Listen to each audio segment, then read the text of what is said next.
FN స్వామి show.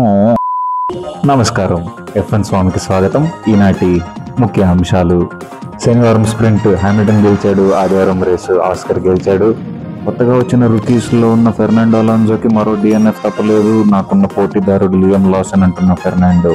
ఈ వారపు Chinese grand pre చాలా నీరసంగానే సాగింది. రెడ్ బుల్ గరాజ్ బయట సమావేశమవుతున్న భారీ ఎత్తున ఫ్యాన్స్.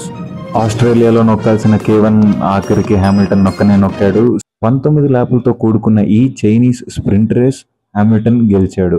ఆస్ట్రేలియాలో నొక్కాల్సిన K1 బటన్ మొత్తానికి చైనాలో నొక్కాడు, విజేతడిగా నిలిచాడు. ఫస్ట్ స్ప్రింట్ గెలుపు ఫెరారీకి, అలాగనే హామిల్టన్కి. ఫెరారీలో ఇదే ఫస్ట్ గెలుపు.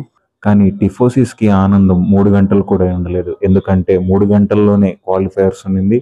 క్వాలిఫైయర్స్లో చాలా బాగా పర్ఫామ్ చేసింది ఆస్కరే, ఈవెన్ వచ్చింది. కానీ ఆస్కర్ కన్నా బాగా పర్ఫామ్ చేసింది జార్జ్ రస్సెల్. 2 మెక్లరెన్ని స్ప్లిట్ చేసి మెక్లరెన్ శాండ్విచ్ అయ్యాడు జార్జ్ రస్సెల్. 56 ల్యాపులతోటి కూడుకున్న Chinese grand prix Oscar Piastri గెలిచాడు.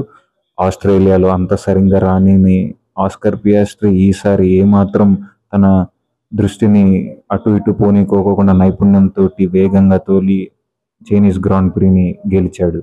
మ్యాక్స్ ఎక్కడున్నాడన్నా అంటే మ్యాక్స్ ఎక్కడ లేడు. మ్యాక్స్ వాళ్ళ రేస్ ఇంజనీర్ని అడిగాడు, ఈ కార్ ఎక్కడ చేశారు అంటే మేడ్ ఇన్ చైనా మ్యాక్స్ అన్నారు. పెద్ద ఎత్తులో ఫ్యాన్స్ అందరూ రెడ్ బుల్ గరాజ్ వైపు ధర్నా చేయడానికి వెళ్ళారు. అయ్యా పెద్ద మనిషి హెల్మెట్ మార్కో, అయ్యా పెద్ద మనిషి క్రిస్టియన్ హార్నర్, ఏం జరుగుతుంది? యూకి నన్న రెడ్ బుల్ కి పంపియండి, లేదా మ్యాక్స్ నన్న రేసింగ్ బుల్ కి పంపియండి, ఫస్ట్ లియామ్ లాసన్ గారిని అయితే తీసి పక్కన పారేయండి, ఇట్లయితే మనం ఏం చేయలేము అని భారీ ఎత్తున ఆగ్రహం తెలిపారు. ఇప్పుడు కాసేపు ప్రకటనలు.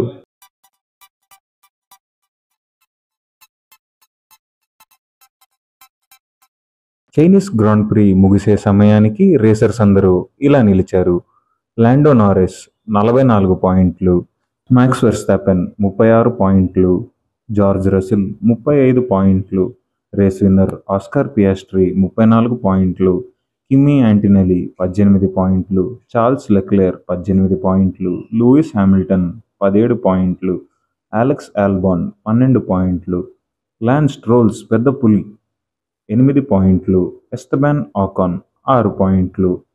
ఇంతటితో ఎఫ్ఎన్ స్వామి సమాప్తం. వచ్చే వారం కాకోకుండా వచ్చే వారం జపనీస్ గ్రాండ్ ప్రీతో మళ్ళీ కలుద్దాం. అంతవరకు సెలవు, నమస్కారం.